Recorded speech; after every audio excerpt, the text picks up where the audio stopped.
नमस्कार विद्यार्थियों। आज बीए भाग द्वितीय वर्ष का अगला टॉपिक लेते हैं मानव भूगोल में भारत के जनसंख्या प्रदेश।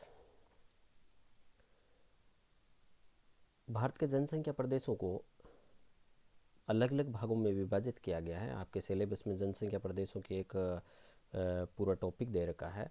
उसको हम इस टॉपिक में कोशिश करेंगे कि पूरा भारत के जनसंख्या प्रदेशों को पूरा एक ही वीडियो में शामिल करें। भारत के जनसंख्या प्रदेशों का कुछ ने 3-4 बिंदु आधार मान के अलग अलग विद्वानों ने अपने अपने तरीके से विभाजन किया है, परंतु सबसे जो महत्वपूर्ण विभाजन है वो भारत के जनसंख्या प्रदेशों का कुमार पी सेन गुप्ता ने भारत के जनसंख्या और संसाधनों के बीच में संबंध स्पष्ट करने के लिए 4 तथ्यों को शामिल मुख्य लेके और जनसंख्या प्रदेशों का विभाजन किया। पहला बिंदु था संसाधनों की मात्रा व विशिष्टता, कितने संसाधन उपलब्ध है क्षेत्र विशेष में और वो किस प्रकार के हैं। दूसरा जनसंख्या के गुण से मतलब है कि जनसंख्या कौन से क्रियाकलापों में लगी है, उसकी आर्थिक गतिविधियां किस प्रकार की है।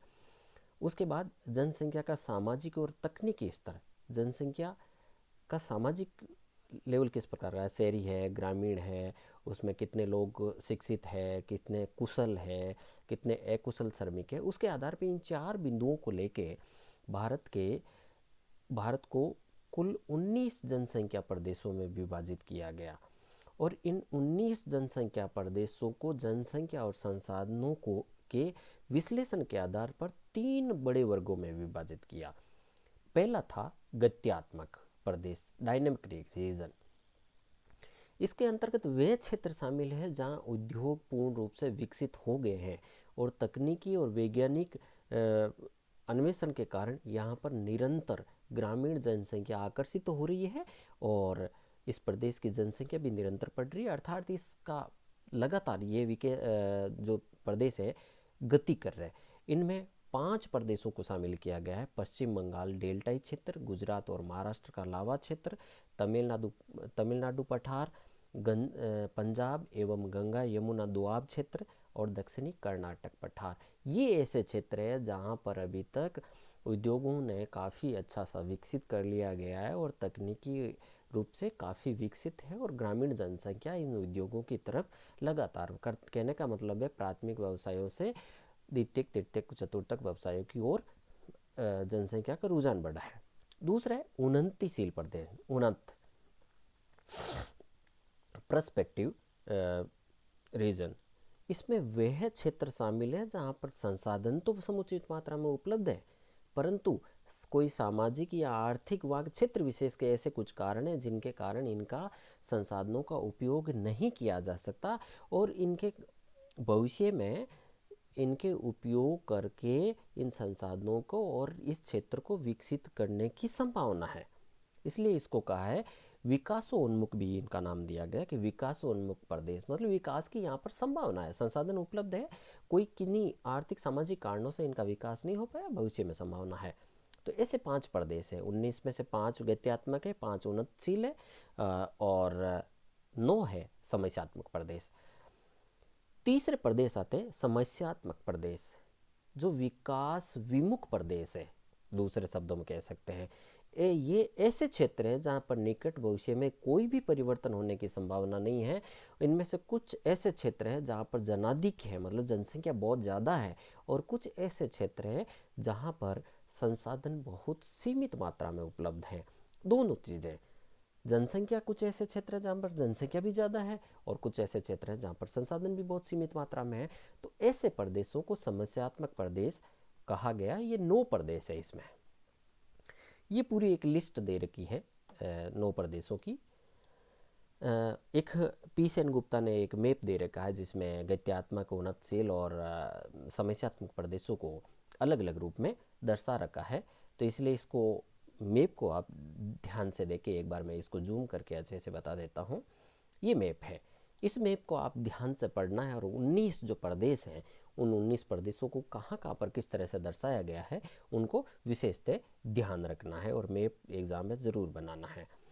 अब ये गत्यात्मक प्रदेश हैं जो मैंने बताया कि 5 है। गंगा का डेल्टाई मैदान, दक्कन लावा क्षेत्र और तमिलनाडु प्रदेश, पंजाब का मैदान, गंगा यमुना दोआब क्षेत्र और दक्षिण कर्नाटक का प्रदेश है। ये 5 प्रदेश हैं, इनमें सारी की सारी औद्योगिकीकरण है, नगरीकरण है, प्राथमिक क्रियाकलापों की अपेक्षा द्वितीयक और तृतीय क्रियाकलापों में जनसंख्या ज़्यादा लगी हुई इन क्षेत्रों में।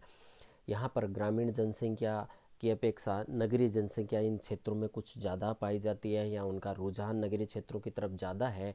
यहाँ पर क्रियाशील जो जनसंख्या है उसकी प्रतिशत सा इस क्षेत्र विशेष में इन 5 क्षेत्रों में ज़्यादा है। और यहाँ पर संसाधन भी पर्याप्त मात्रा में उपलब्ध है, उद्योग अच्छी तरह से विकसित है, जल विद्युत शक्ति अच्छे तरह विकसित है। यहाँ पर जनसंख्या घनत्व भी कुछ क्षेत्रों में अधिक है तो कुछ में कम है, फिर भी औद्योगिक विकास के लिए पूर्ण रूप से उपयुक्त है। तो ये 5 प्रदेश हैं। उसके बाद जो दूसरे आते हैं उन्नतशील पर्सपेक्टिव, ये 5 प्रदेश है जहाँ उत्तरी पूर्वी प्रायद्वीपीय पठार, गोदावरी बेसिन, अरावली पहाड़ी और मालवा का पठारी प्रदेश, पश्चिमी व दक्षिणी कर्नाटक का पठार व गोवा और ब्रह्मपुत्र घाटी, ये ऐसे क्षेत्र हैं जहाँ पर संसाधन बहुत बड़ी मात्रा में उपलब्ध है। जैसे उत्तरी पूर्वी प्रायद्वीपीय पठार में, छत्तीसगढ़ के आसपास के क्षेत्र में, झारखंड, उड़ीसा में यहाँ पर संसाधन उपलब्ध है, परंतु इनका पूर्णतः उपयोग नहीं हो पा रहा है। इसी तरह से गोदावरी बेसिन में तेलंगाना के आसपास के क्षेत्र को छोड़ के समुद्र, जो आंध्र प्रदेश का समुद्र तटवर्ती क्षेत्र है, ये सारे अविकसित प्रकार के हैं। यहाँ पर संसाधन उपलब्ध है, परंतु यहाँ पर जनसंख्या वृद्धि दर अधिक है और इनका संसाधनों का उपयोग अच्छे तरह से नहीं हो पाया है। इसी तरह से अरावली है, पश्चिमी दक्षिणी पठार, कर्नाटक का पठार है, ये क्षेत्र है जो इसमें शामिल है। इसी तरह से 5वां जो उन्नतशील क्षेत्र में ब्रह्मपुत्र घाटी है, जो भावी जनसंख्या प्रदेश है, या जल विद्युत उपलब्ध है, कोयला, पेट्रोलियम, वन संपदा से संपन्न है, फिर भी इन क्षेत्रों का विकास नहीं हो पाया क्योंकि जनसंख्या और संसाधनों के विकास के मध्य अधिक असमानता है। मैदानी क्षेत्रों में जनसंख्या का दबाव ज़्यादा है, जनसंख्या घनत्व ज़्यादा है, और यहाँ पर अधिकांशतः ग्रामीण जनसंख्या है। नगरीय जनसंख्या केवल 13% के आसपास पाई जाती है। अधिकांश लोग कृषि कार्यों में लगे हैं, इसलिए यहाँ पर औद्योगिक विकास नहीं हो पाया और खनन का कार्य नहीं हो पाया है। इसी तरह से समस्यात्मक प्रदेश ये 9 है। मध्य गंगा का मैदान, उड़ीसा का समुद्र तटीय मैदान, केरल का समुद्र तटीय मैदान, लक्षद्वीप, मिनिकॉय द्वीप समूह, उत्तरी पूर्वी कर्नाटक का पठार, रायलसीमा पठार, राजस्थान का मरुस्थलीय क्षेत्र, पश्चिमी हिमालय क्षेत्र, पूर्वी हिमालय, उत्तरी पूर्वी पहाड़ियाँ और अंडमान निकोबार द्वीप समूह।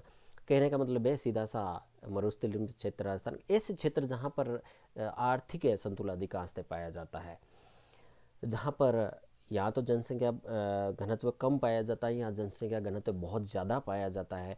यहाँ ऐसे क्षेत्र हैं जहाँ पर संसाधनों की बिल्कुल उपलब्धता नहीं है। मध्य गंगा का मैदान है, यहाँ पर संसाधन बहुत कम है और ग्रामीण जनसंख्या ज़्यादा है। इसके कारण यहाँ पर इस तरह का कृषि कार्यों में ज़्यादा लगे हुए कारण यहाँ पर औद्योगिक विकास नहीं हो पाया है। तो ये इस तरह के 9 क्षेत्र हैं। तो कुल मिला के इस तरह से ये कुल 19 भारत के जनसंख्या प्रदेश है जो संसाधनों और जनसंख्या के इन कारकों के आधार पे इनको विभाजित किया गया है। इनको बच्चे ध्यान से पढ़ें और उस मैप को अच्छे से पढ़ के तैयार करें।